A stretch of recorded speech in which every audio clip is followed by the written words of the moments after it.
Basta mga boss, welcome sa aking channel kung saan may share man ako sa inyo.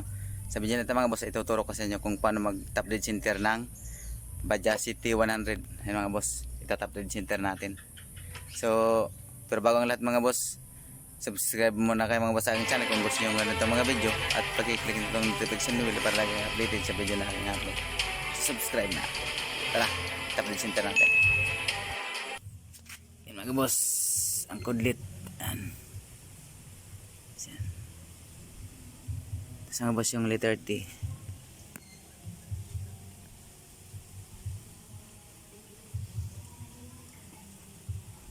Yan.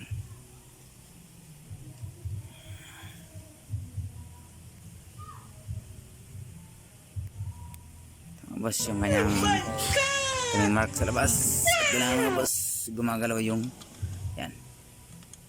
Yan, gumagalaw yung exhaust. At siyempre mga boss, gumagalaw din yung intake ito. Yan. Mga boss, dapat gumagalaw sila pareho. Parehas kapag nag-top dead center kayo ng Badja City 100. Ayan mga boss, kita yung clarity mga boss, kitang kita din sa butas dyan. Kasi mga boss, pag hindi gumagalaw yung exhaust at saka yung intake na rocker arm natin ay kailangan natin mga boss igutin. Tulad nito mga boss. Ayan.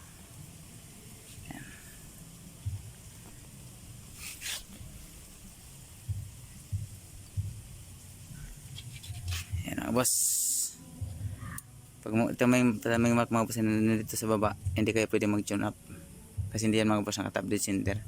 Kung gagalawin niya mga boss yung rocker arm dito, ayan, ito ay hindi magalaw. Sa kabila din mga boss, hindi magalaw yan. Pag mali yung, pag hindi pa naka-top dead center. Pag kagan mga boss na hindi pa gumagalaw yung pareho. At nakita niyo mga boss yung timing mark niya sa baba. Kailangan mga boss iikot niya.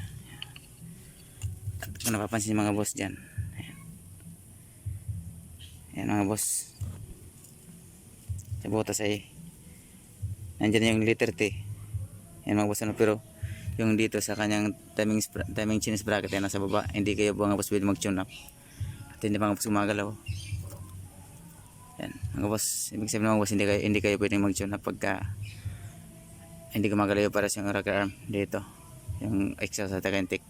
At kung napapansin mga boss yung kanyang timing mark ay nasa baba. Yan, yan yung kudlit na yan. At pero mga boss, nakikita yung letter T. Kita nyo mga boss yung letter T, wag kayo mag-tune up. Dapat ito mga boss, dapat pare siya mga boss dapat mga boss kikita siya dito, tapos yung timer mark niya ito ay nakatutok dito sa, ayan, ito yung timing niya at saka gumagalaw mga boss para yung rocker arm niya. Ayan. So ganito yung mga boss, ano, bali iikot yung mga boss. Ayan, bali ito mga boss, ito ay tatapat natin dito. Ayan. Oops.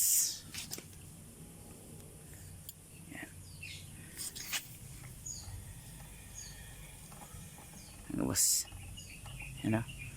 Oh, yan. At sisilipin natin mga boss yung letter T dito. Yan mga boss, kung nakikita mga boss yan ang letter T. Tapos yung timing mark mga boss na nakatutok dyan. Yan. At mga boss yung rocker may gumagalaw na. Yan. Yan mga boss. Yan mga boss, kung napapansin mga boss yung magalaw na, saka lang ka mga boss mag-tune up. Yan lang mga boss, ano. Okay, pagkakonsa mo mga boss ng itong mga video, huwag kayong kalimutang subscribe sa aking channel. Click na itong notification bell para lagi kayong updated sa video na aking upload. Maraming salamat sa inyong panonood.